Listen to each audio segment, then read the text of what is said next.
सबसे पहले आपको बताते हैं वफाकी वज़ीर मवासलात अब्दुल अलीम खान का M5 मोटरवे पर हादसे में पुलिस अफसरान की शहादत पर अफसोस का इजहार। गमज़दा ख़ानदानों से इज़हार हमदर्दी और शहदा के दर्जात की बुलंदी के लिए दुआ की। वफाकी वज़ीर मवासलात अब्दुल अलीम खान ने कहा, शहीद होने वाले मोहम्मद मुश्ताक, नासिर अब्बास और उसामा को खराज अक़ीदत पेश करते हैं। शहदा ने फ़राइज़ की अदायगी के दौरान अपनी जानों का नजराना पेश किया। इन बहादुर अफसरान की कुर्बानी को फरामोश नहीं किया जाएगा। वफाकी वज़ीर अब्दुल अलीम खान ने हादसे की मुकम्मल और शफाफ तहक़ीक़ात कराने का भी ऐलान किया।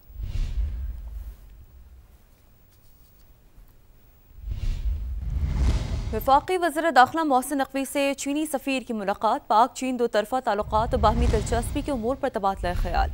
मुलाकात में इंसदाद दहशतगर्दी और सिक्योरिटी ताउन मज़ीद मजबूत बनाने पर इत्तफाक किया गया। चीनी सफ़ीर की जानिब से इस्लामाबाद में खुदकुश हमले की मजम्मत और कीमती जानी नुकसान पर इजहार अफसोस। कहा, चीन की वजारत ख़ारजा के तर्जुमान ने भी इस वाक़े की मजम्मत की है। पाकिस्तान के साथ भरपूर ताउन जारी रखेंगे। वज़ीर दाखिला मोहसिन नकवी का कहना था कि पाक चीन ताल्लुकात बाहमी एतमाद और एहतराम पर मबनी है। चीन पाकिस्तान का वो बाएतमाद दोस्त है जिसने हर मुश्किल वक्त में साथ दिया।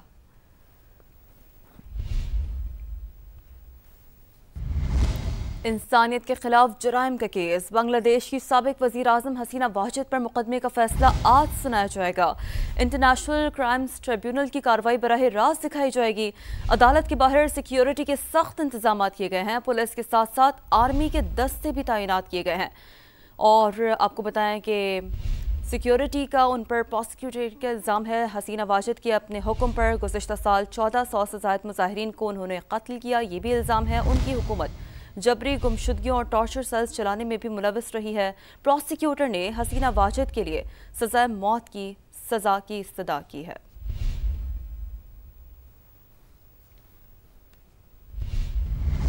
आगे बढ़ते हैं, जिक्र एक और अहम मामले का करते हैं। लाहौर में स्मॉग का राज बरकरार है। जहर आलूद हवाओं ने पंजाब के दीगर शहरों को भी अपनी लपेट में ले रखा है।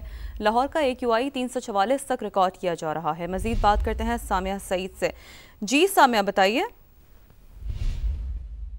जी बिल्कुल, लाहौर में स्मोक के डेरे बरकरार हैं। इस वक्त लाहौर का औसत एयर क्वालिटी इंडेक्स 344 की हद को छू चुका है, जो कि इंतहाई मुज़र सेहत करार दिया जाता है। इसी के साथ साथ लाहौर दुनिया भर के आलूदा तरीन शहरों की फहरिस्त में सरे फहरिस्त आता है, जबकि दूसरे नंबर पर भारत का शहर दिल्ली मौजूद है। इसी के साथ साथ लाहौर के मुतअद्दिद इलाके ऐसे हैं जहाँ पर AQI 600, 700 यहाँ तक के 800 की हद को भी क्रॉस कर चुका है, जिसमें DHA का इलाका शामिल है। बरकी रोड, गुलबर्ग, शालामार का इलाका शामिल है, जहाँ पर एयर क्वालिटी इंडेक्स 814 तक भी रिकॉर्ड किया गया है। इसी के साथ साथ पंजाब के दीगर अजला, जिसमें फैसलाबाद का एयर क्वालिटी इंडेक्स 452 तक रिकॉर्ड किया जा रहा है, जबकि गुजरावाला का एयर क्वालिटी इंडेक्स 573 तक जा पहुंचा है, जो कि इंसानी सेहत के लिए इंतहाई मुज़र है। तिब्बी माहिरीन का कहना है कि इस आलूदा तरीन हवा में सांस लेने के लिए ज़रूरी है कि मास्क का इस्तेमाल करें, ताकि ये एक फ़िल्टर का काम करे और एक बैरियर बन सके। जी, अपडेट्स के लिए शुक्रिया आपका। स्मॉग कंट्रोल सेंटर की सैटेलाइट रीडिंग्स में पंजाब में मकामी आलूदगी कम होने का मुस्बत रुझान बरकरार।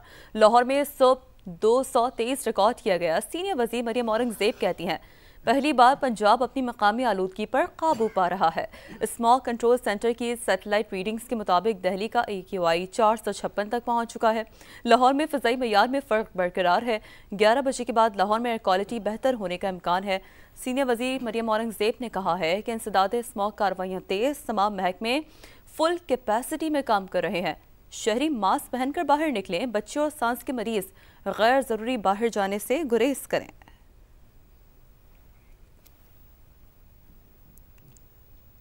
आगे बढ़ते हम बताते हैं, सुप्रीम कोर्ट में मुनशियात केस की मुलजिम की दरख्वास्त जमानत पर समाअत हुई। जस्टिस जमाल मुंतखिल मुनशियात सप्लाई रोकने में नाकामी पर सरकारी इदारों पर बरहम नजर आए।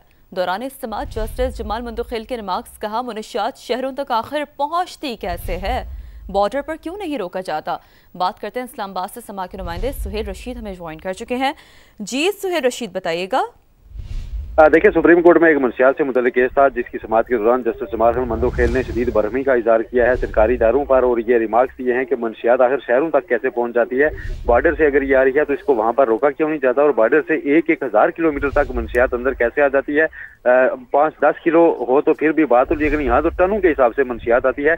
तालिबान ने अफगानिस्तान में मुनशियात फैक्ट्रियां बंद की तो यहाँ शुरू हो गई। बलोचिस्तान के 3 अजला में मुनशियात की फसलें काश्त हो रही हैं। ऐसे रिमार्क्स उनकी जब से सामने आए, और ये भी कहा कि सबको मालूम है कि कौन कर रहा है, लेकिन कोई कार्रवाई नहीं की जाती।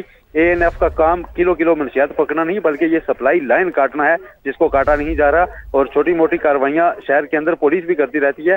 साथ उन्होंने ये भी कहा कि ये ज़ियाउल हक का दिया हुआ तोहफा है, जिसको आप भुगत रहे हैं हम। और अदालत ने जो एक कुरियर कंपनी थी, उसके मैनेजर की दरखास्त जमानत पर ये समाअत थी, जिसके दौरान ये रिमार्क्स दिए हैं। अब इस समाअत को मुलतवी कर दिया गया है। अब इस समाअत को मुलतवी कर दिया गया। अपडेट के लिए शुक्रिया आपका। आपको बताएं कि सजावल के RHC दड़ों के डॉक्टर्स की बेबसी। अस्पताल में फीमेल स्टाफ मौजूद नहीं है, एक्सरे मशीन भी खराब है, एम्बुलेंस मुरम्मत के लिए गई, 2 साल बाद भी वापस ना मिली। अस्पताल के इंचार्ज की दुहाई, गुज़िश्ता रोज़ खातून की मैयत मोटरसाइकिल रक्शे पर मुंतकिल करने की वीडियो भी वायरल हुई थी। इसी सूरत हाल पर बात करने के लिए समा के नुमाइंदे नदीम मेमन अस्पताल में मौजूद हैं, उन्हीं से बात करते हैं। जी नदीम, बताइए। जी बिल्कुल, सुजावल के शहर दड़ों में पेश आने वाले एक दिलखराश वाक़े ने हुकूमत सिंध की जानिब से आवाम को दी जाने वाली सेहत की सहूलियात के दावाओं की धज्जियां उड़ा दी हैं। रूरल हेल्थ सेंटर दड़ों में एक खातून हार्ट अटैक के बायस लाई गई थी, जो जानबर न हो सकी थी। इसकी लाश एम्बुलेंस दस्तियाब न होने के बायस चिंची रक्षा में रखकर घर मुंतकिल की गई। एक खातून की लाश बीच बाजार से चिंची रक्षा में ले जाने की सोशल मीडिया पर वायरल इस वाक़े की वीडियो ने जिला सुजावल में सेहत की सहूलियात पर कई सवालात खड़े कर दिए हैं। हमारे साथ दड़ो रूरल हेल्थ सेंटर के MS डॉक्टर इब्राहिम साहब मौजूद हैं, उनसे अस्पताल में मौजूद सहूलियात के मुतालिक बात करते हैं। डॉक्टर साहब बताएं, एम्बुलेंस के अलावा और कौन सी सहूलियात मौजूद नहीं है? रूरल हेल्थ सेंटर दड़ों में एम्बुलेंस से काफ़ी दिनों से है नहीं, काफ़ी सालों से, 2 साल से नहीं है, क्योंकि वो एम्बुलेंस से जो हमें प्रोवाइड की गई थी इससे पहले, वो उसमें कुछ प्रॉब्लम आ गया था, कोई सही नहीं थी, इसी वजह से वो DHO ऑफिस में 2 साल से अभी उधर ही है। और इसके अलावा यहाँ पे एक्सरे की जो मशीन है वो भी नॉन फंक्शनल है। लेडी डॉक्टर की ना होने की वजह से फीमेल जो पेशेंट वगैरह हैं उनमें काफ़ी प्रॉब्लम्स वगैरह आते हैं, और टेक्निकल स्टाफ भी वो भी शॉर्टेज वगैरह है। दड़ो RHC समेत सुजावल के हेडक्वार्टर अस्पताल और दीगर अस्पतालों की हालत ज़ार भी इससे कुछ मुख्तलिफ नहीं है। रोज़ाना दर्जनों मरीजों को सिविल अस्पताल ठट्टा मुंतकिल करने का लेटर देकर रवाना करना यहाँ का मामूल बन चुका है। शहरियों ने हुकूमत सिंध से ज़िला सुजावल में सेहत की सहूलियात मुहैया करने की अपील की है। जी अपडेट से शुक्रिया आपका। समुद्री में कलदम तंजीम के रुकन की गिरफ्तारी के लिए छापा। मुलजिम की फायरिंग से एक एहलकार शहीद और एक जख्मी हो गया। जवाबी फायरिंग में मुलजिम मारा गया। इस हवाले से मजीद बात करते हैं नुमाइंदा समा सुहेल सरवर हमें ज्वाइन कर चुके हैं। जी सुहेल, बताइए। जी बिल्कुल, ये थाना सिटी समुद्री चक नंबर 140 का आबे का वाक़या है। यहाँ पर काल अदम तंजीम का एहलकार जो था मोहम्मद आसिफ, थाना सिटी पुलिस ने उसके ऊपर रेड के लिए कार्रवाई की है। तो मुबैना मुलजिम ने आगे से फायरिंग कर दी है, जिसके नतीजे में इफ्तिखार जो पुलिस का ड्राइवर था वो मौका पर शहीद हो गया है, जबकि जो 2 पुलिस मुलाजिम थे वो जख्मी भी हुए हैं। पुलिस की जो बारी नफरी है वो मौका पर पहुंच चुकी है। RPO फैसलाबाद मौका पर रवाना है। SSP प्रेशर इन्वेस्टिगेशन भी वहां पर मौजूद हैं। इलाके को मुकम्मल तौर पर सील कर दिया गया है। जो मुबैना मुलजिम है उसने मस्जिद में दाखिल होकर ऐलानात का सिलसिला शुरू किया, तो पुलिस ने वहां पे जो मुतल्लिका इलाका था उसको खाली करवा लिया, और जिसके बाद उन्होंने वहां पे मुकम्मल जो उसको जो है गिरफ्तार करने के लिए वहां पे जो था टीमें तश्कील दी थी, वो मौका पर पहुंची हैं। तो मजीद जो मुबैना मुलजिम था उसने मजीद आगे से मुजाहमत करते हुए पुलिस पर फायरिंग की है, जिसके नतीजे में जो मुबैना मुलजिम था वो भी हलाक हो गया, जिसकी जो तस्दीक है वो पुलिस ने कर दी है। अपडेट के लिए शुक्रिया आपका।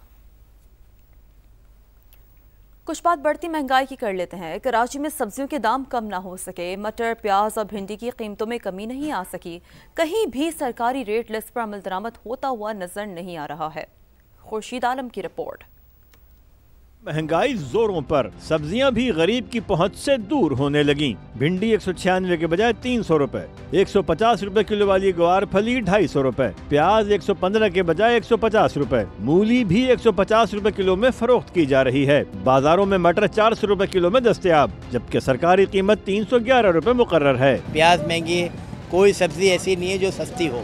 हुकूमत से ये कहना चाहेंगे कि जो ख्याल करें लोगों का। धनिया पुदीना 30 रुपए का हो गया, आम दिनों में धनिया पुदीना 10 रुपए का मिलता था। क्या क्या चीज़ खरीदे बताओ। देखो मैं टमाटर खरीदने आया, टमाटर नहीं ले पा रहा। खरीदारों के मुताबिक सरकारी कीमतों पर अमल दरामद कहीं होता नजर नहीं आ रहा। शहरियों ने इंतजामिया से मुनाफाखोरों के खिलाफ कार्रवाई का मुतालबा किया है। कैमरामैन इमरान शाहिद के साथ खुर्शीद आलम, समा, कराची।